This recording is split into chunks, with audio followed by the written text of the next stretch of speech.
Okay, so now what we're going to do is we're going to build on that example we saw of a struct, because I find that's a good intermediate, as I mentioned before, step in between going from just having a whole bunch of variables to dealing with classes. So structs are a way that we learned that can actually be used to be composite data types, where we can combine multiple variables into one type. So in this case, we had a person, which contained a first name, a last name, an age, an is employed Boolean, and an is student Boolean. So what we're going to do is we're going to start with this struct example, but we're going to rename it, and we're going to actually call it class example 1. And we're going to actually see how we could modify this so that it would take advantage of C++'s classes and actually use it to create objects. And I'll explain what objects are as we go along. So the first thing to know, the first difference between a struct and a class is syntax. So if we want to instead have a person class here, we would actually have a class called person. So that's easy. You're like, okay, is this all the difference is? Well, it turns out no. One of the big differences is that unlike in structs where it only contains the variables, the data, classes can also group together with the data functions which actually provide algorithms or functionality that works on that data. So for example, we could have a constructor which will be used to initialize, called person. We could also have one which does exactly what this one does, which is person with all those variable types. So rather than having to have a separate create person function, we can delete that, and we can actually put a constructor right in here. Okay? Another thing is, sometimes, for example, think about the age. What's an appropriate age range?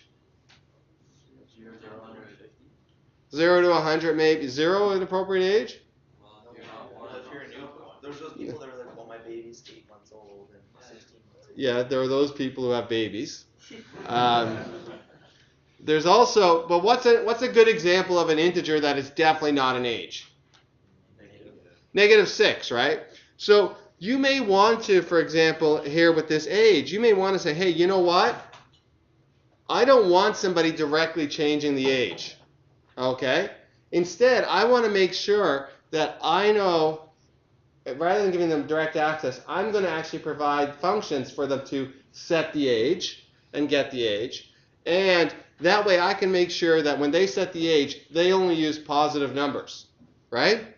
So one of the cool things about a person, or not about a person, but about a class, is a class can actually do something which is sort of what you think of as information hiding, is that a class can actually define certain parts to be public and other parts to be private. And there's also something else, but for now, let's just stick with public and private. So the idea of something that's public is a public part of a class is a part of a class that can be accessed outside of the class. A private part of the class is a part of the class that can only be accessed within the class. So if we make these variables private, that means that you cannot access them outside of the class. So you can't do what we did here, p.firstname equals cookie. You can no longer do that. Instead, you can only access, the private stuff can only be accessed by the functions of the class. Okay? Now, let's actually see here. Let's actually try these constructors first. Okay? Let's start with this. So this is our class. We have 2 constructors here. Now, we need to actually create these constructors, don't we? Yes? No, I probably should have actually. I should do that. Yeah, they should be like this. Sorry. I typically do that. I didn't think about the indentation then. So here's what happens now is that you want to create a constructor called person, right? It goes outside. So think of this as the declaration of the class, and then you have to do definitions for the functions in the class. So our person here, maybe it's going to have a first name equals FNU, first name unknown, last name equals LNU, age equals 0. These are just some defaults it's setting. Is employed equals what? False, maybe. And is student equals false. So maybe these are the defaults. So when I create a new person from a class, I can default it to be these values. Does that make sense? Yeah. What's the difference between putting defaulted values and just putting empty? Oh, so yeah, I mean, so you could actually put an empty string and stuff. It's up to you. One of the advantages of putting values here is, so for example, maybe I should use -1 here. And that way you know if the age hasn't been set properly. If we put in something like FNU and LNU, for example, if we have a person, and there are people who only have one name, we don't have to set that their other name is not known. By default, it both are, so we could just set a person who only has one name, a first name. We can set their first name equal to, what was our example, Ernie or Bert? And last name, we don't have to set a last name to anything. It by default is LNU, not known, right? So we can use this as default values, which makes it easier so that way if the data isn't entered, we have a default value set, right? A great example of this is like bank accounts. Typically, a default value for a bank account is what? Balance. It's not 1,000, right? They don't assume you have 1,000 in there. They assume 0, right? And that way, then they don't have to set it after. It's just when you set up a new bank account, it automatically has an account balance of 0, right? Other times, you could use null or you could use empty strings and so on. It really depends on the context and what you're dealing with. So the idea is that you pick the initial values that work the best for your given case. Yes? So is it kind of like Java in the sense that you can, in classes, you can, when you declare a variable, can you do like public int and then the name? Yes. In Java, you would typically do public, int, whatever, and so on. The only difference here is that you group them all together and say these are all the public, these are all the private is typically how you would do it. Yeah? We're still doing the constructor outside the class. Well, I'm going to get to that. We could actually just do this. We could put it completely inside. But typically, we don't do that. And part of this is because later you'll see classes, typically the declaration goes in what's called a header file. So we put that in a separate file from the definition. So because functions can be long and we can have a lot of them, people like to be able to see everything that's in. Didn't I indent this as well? Yeah. Everything that's in the class in one place. Oh, oops, I just did. Oh, it's just that this is indented more, I see. Oops. Anyway, whatever. I'll fix it after. Well, oh, it's because I. Oh, it's yeah, that's why. Okay. So we put it out here. There. Okay. We're back. So we put this function out here, but right now this function looks just like the other one, right? Yeah. So what we actually do is we need to do this. And you're like, wait a second, what is this? This is just the function name person, and this is the class name. And this two little colons in here are called the scope resolution operator. This is the operator which defines the scope. So what we're saying is, hey, this person constructor or function, this is actually belongs to the scope of our person class. This isn't just a normal function. This is a function that's part of that class and is declared in that class. So we go the name of the function, the name of the class, and a double colon between them. Yes? So like, could you replace the person in the public above to like create person, so it's more? We could, but we'll get there. So, but right now, we also might want to have another person, which is going to be right here. And just by the way, Normally, most functions we would see what here? We see void, or we see an int or a return type, right? Constructors are unique in that they don't have that by default. So this person here, if we went down and looked at this function here, if we just took these lines here out and deleted this whole thing, if we went up here and looked, we really just want to do this, right? And we get rid of the temp. So we go first name equals F, last name equals L, age equals A, is employed equals E, is student equals S, right? And we could also check, we could also do a little check here, right? If age is less than 0, then what are we going to do? We're going to set age equal to 0. Else, we're going to set age equal to A. Now, I know this isn't the most elegant or smart approach, but this is a way we can check, right? If somebody tried to enter in a negative age, if they want to say, hey, I'm negative 12, then it'll just default it to be 0. Or we could default it to be negative 1, meaning it's undefined. How would you like to do it?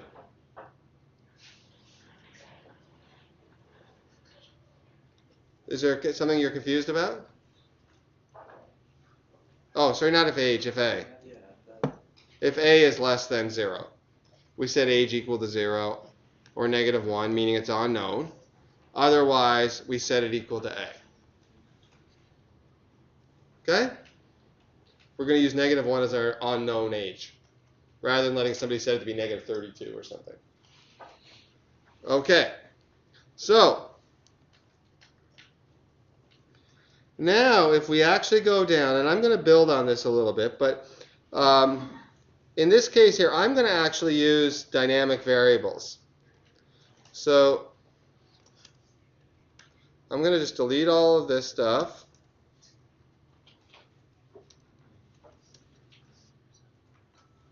And what I'm going to do now is I'm going to actually show you, in fact, what I can now do is, because I have a constructor, I could create a new person. Let's call him P1. I'm going to say equals a new person. Okay?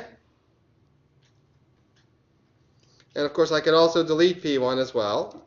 And I could also create a new person star P2 equal to new person. And what are the parameters I use? First name. So someone suggested Oscar, right? Did I spell grouch? Yeah. Age, what, 108? Is he employed? Yeah, he's like, isn't he like a garbage man? No. Isn't he homeless if he lives in the garbage? Okay, false. Between job opportunities. Okay. So we just make it false and false. And we can then delete P2. And let's just see, does this actually work? We haven't really done anything at this point, but let's just see. G++ class example 1. Does this compile? Yeah, it does. And if we run it, it works, but it doesn't do anything, does it? So this isn't really that helpful. So it turns out, so the constructor just allows us to initialize the values, but we haven't even displayed any of this out yet, have we? And part of it is because we can't, just like we did, we can't actually access the age or the name or anything to print them out in the main function, because what did we do here? What did we say about all of those variables? They're private. And what does private mean again? Only the class. Right. A private variable is only actually usable within the class. So within functions of the class, like in the constructors that we saw. Public things can be accessed outside, which is why we were able to create a new person and use these constructors. So maybe a good function that we might want to have, we could have a toString. That's a good one. We could also have a print function, right? So let's just do a print function for now. So I'm going to add a new function called void print. What do you think this function should do? It should do a print line of the data for that person, shouldn't it? So let's actually go about doing that. And because it isn't a constructor, because it's a normal variable, it has a void here. So this would be the same as you might see in in Java. You might have seen public void print and the function. This is just a different notation here. So down here, if we wanted to define this print function, how do we define it? We first put the return type as void. And for the function name now, we don't just put print. We have to say it's the print function that can be resolved or is part of the person class. So we go person print. Does that make sense? So we are saying it's the print function inside the person class. So now that we do this, we can actually print out, we can access all of those private variables. So we can do things like, and I'm going to do it more like a form here. First name, I'm going to say is first name, right? And I'm going to do last name, last name. I'm going to do age, right?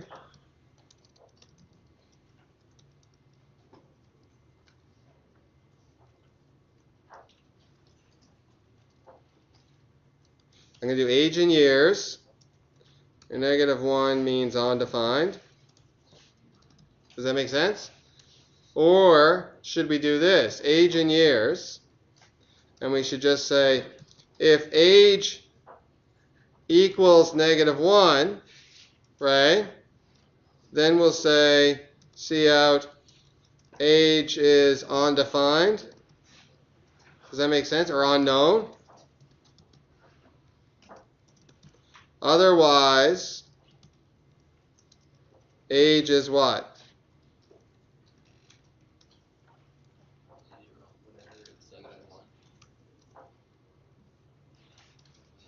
It's just, otherwise it's going to be whatever age is, right? Because we set it on our constructor. When somebody sets the age, we know the age can be a 0 to a positive number, or it can be a -1 if we don't know it. So if it's a -1, we just print out age unknown. That's much nicer than printing out age -1, isn't it? Okay. Then we can put a cout for if it's employed or not. So we could again use an if statement here. If is employed,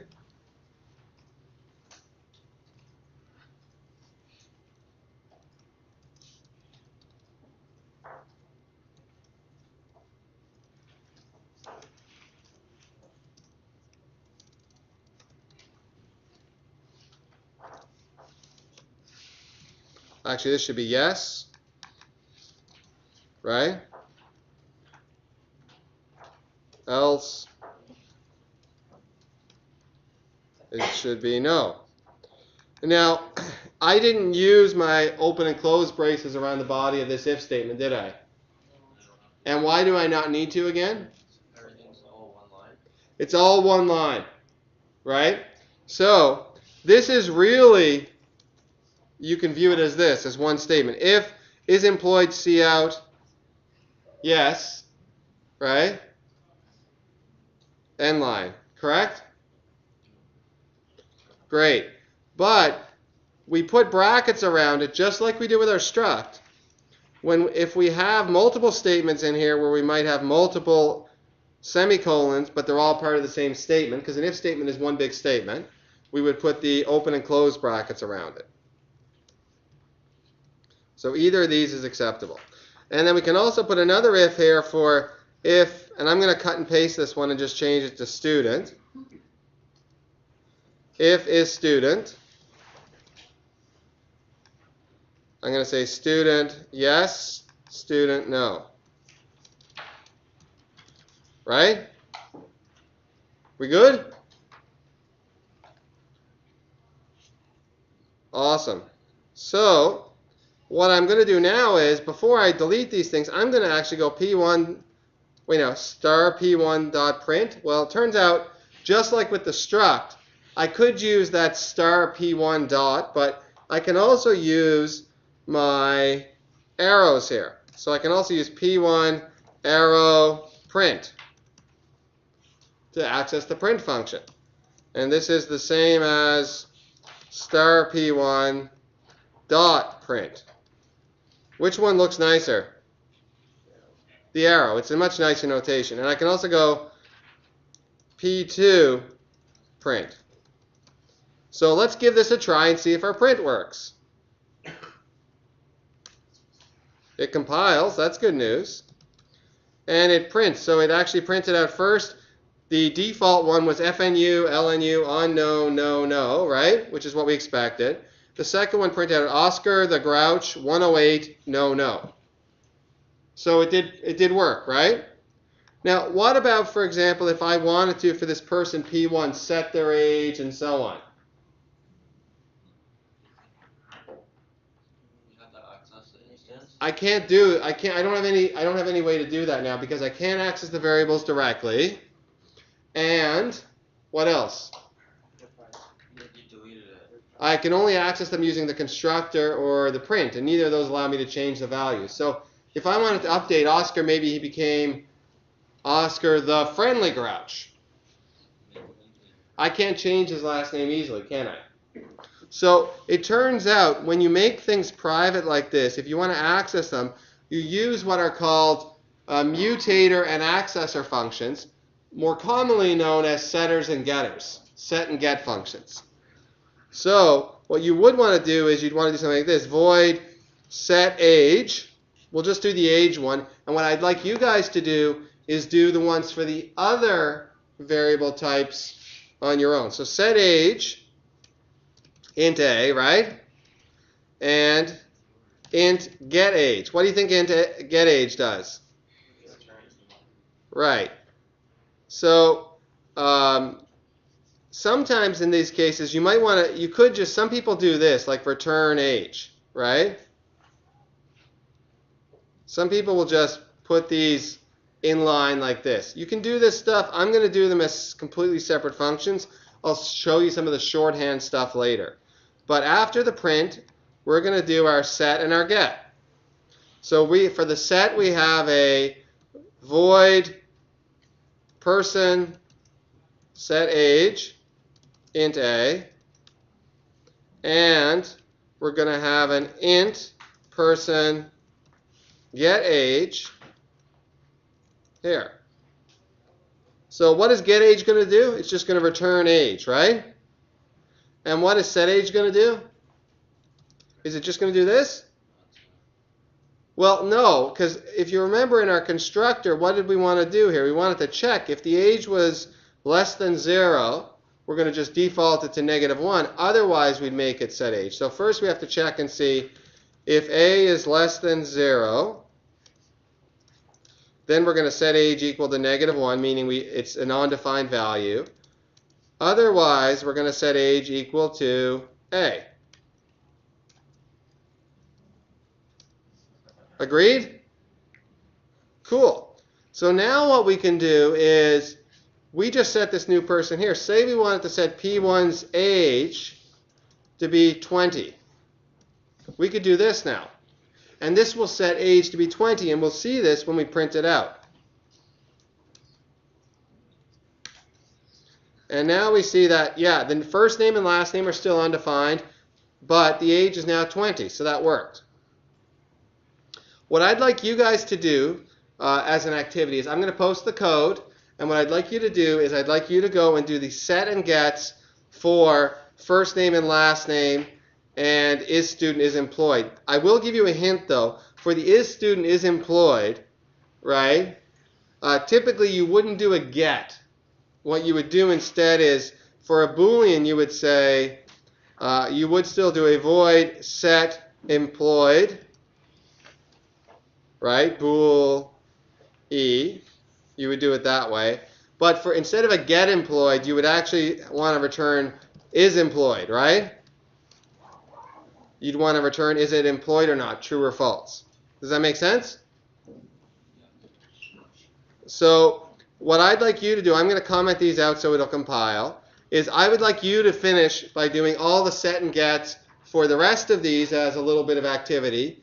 And I would like you to try testing them out by adding in, do it with your own data, your own name and stuff, and whether or not you have a job or a student. Try that out and see if it prints.